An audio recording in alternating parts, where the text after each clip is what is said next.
Okay, so imagine this. There's this new tool, super advanced, can understand and work with like everything. Text, pictures, videos, you name it. And it can even translate between them, right? Like turn a picture into a description or something. Exactly. Yeah. But here's the catch. How well it actually does all that, it like changes, depends on where you find it, which is kind of strange. That's like getting a different result every time you use it. Yeah. And on top of that, there is these rumors about how it was trained, like maybe not totally by the book. So we're diving into all of that today, the latest with Meta's Llama 4 AI. Llama 4. Mm-hmm. Definitely making waves right now with its so-called multimodal abilities, meaning, again, it can handle all those different types of data. I've heard about that, yeah. And I think there are a few versions out there, right? Like Yeah. Scout and Maverick. You got it. And that ties into the controversy, too, because some folks are claiming Meta did some shady stuff training these versions, specifically Maverick and Scout. And that's why their performance is all over the place. I'm all ears. Let's unpack this. So the big accusation is that Meta trained Llama 4, specifically those two versions we mentioned, on the same data it was later tested on. That's like letting a student peek at the exam answers before the test. Makes sense. They'd get a great score, but do they actually understand the material?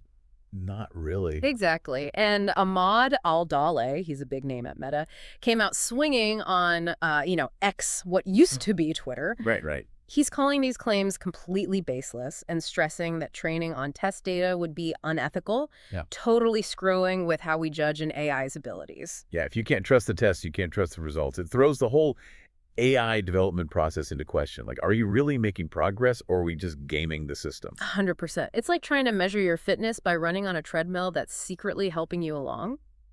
The numbers look good, but are you actually in shape? No, here's where things get extra spicy. Despite Meta's denial, Llama 4 Maverick and Scout, they didn't actually blow every other AI out of the water. They were kind of average in some tests, even underperformed in a few spots. Interesting. You'd think if they were cheating by training on the test answers, their scores would be through the roof across the board. So there's got to be more to the story. You're catching on. Now, there's this whole thing with LM Arena. It's like a fight club, but for AIs. They're put through their paces, see who comes out on top. Okay, sounds intense. Well, Meta admitted that the Maverick they used on LM Arena wasn't the one everyone else has access to. It was like a secret, souped-up version, and guess what? It crushed the competition. You know it. Way better scores than the public Maverick. So they're playing with one set of rules while everyone else is playing with another. That doesn't seem fair. And researchers noticed this big time.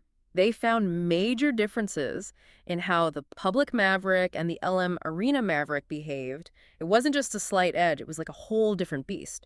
One researcher even suggested the experimental version was fine-tuned for specific creative writing formats that were popular in that test. Ah, so that's how they got such a big advantage. But the public version wasn't trained that way, so it didn't perform as well. Exactly. It's misleading, right? You announce these amazing results, but you don't mention you used a special version that nobody else can get. Yeah, transparency is key here. Everyone needs to know exactly what version is being tested, and if it's different from what's available to the public, it levels the playing field. Otherwise, it's just smoke and mirrors. To be fair, Meta did eventually come clean and admit that the LM Arena Maverick was experimental, but it still sparked those accusations of a double standard, right? Like a fancy, high-performance model for show and a regular one for the rest of us. I see where they're coming from. It raises some eyebrows for sure. Oh, and this next part's going to resonate with anyone who's ever tried out new tech and had it act wonky. Yeah, me. A bunch of users have been saying that Llama 4's quality is, well, inconsistent. Like, it works differently depending on which cloud provider you're using it on. So, the same AI, but different results just because of where it's hosted? That's weird. Super weird. Imagine if your phone apps work differently just because you switched cell carriers. It's frustrating, right? Totally. So what's the deal? Well, Aldali chimed in on this too. He basically said that because they rushed to release Llama 4, it's taking a while to make sure all the public versions are on the same page, so to speak. I guess that makes sense. It's one thing to develop cutting-edge AI, but it's a whole other challenge to ensure it performs seamlessly across all these different platforms. And let's be real, AI is moving at warp speed right now. So yeah, maybe they had to prioritize getting it out there and are ironing out the kinks as they go. At least they're aware of the problem. That's the important part, acknowledging the issue and taking steps to address it. Totally. And they have said they are working on fixes, talking to their partners, all that good stuff. Okay, so at least they're on it.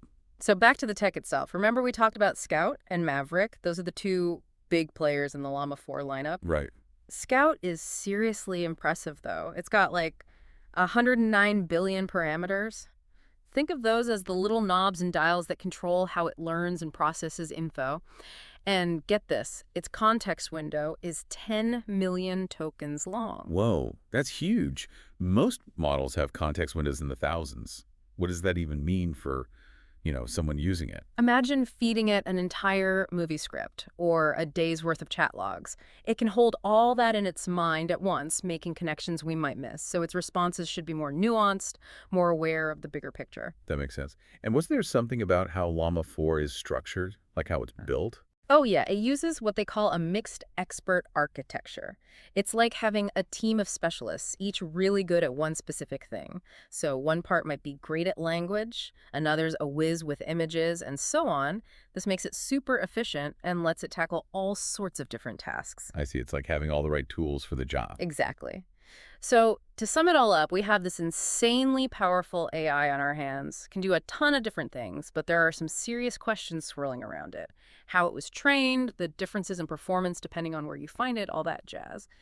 Meta's denying any foul play with the training, but they did use a special version for those big public tests, so it's tricky. It is, yeah.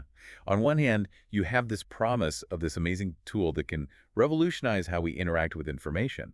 But then you have these inconsistencies and questions about transparency. Makes you wonder if what we see is always the whole picture. Right, and as AI becomes more integrated into our lives, we can't just blindly trust it. We need to understand the nuances, the potential pitfalls, and how to critically evaluate what it's telling us. Absolutely. It's about being informed and aware. Otherwise, we risk being swept away by the hype without really understanding what's going on behind the curtain. Couldn't have said it better myself. Yeah. All right, thanks for diving into this with me. It's been a fascinating, if slightly confusing, journey. Anytime. It's always good to unpack these complex topics and, try to make sense of it all. For sure. And to our listeners, thanks for joining us. Keep those brains engaged, keep asking those tough questions, and we'll catch you on the next deep dive. See you then.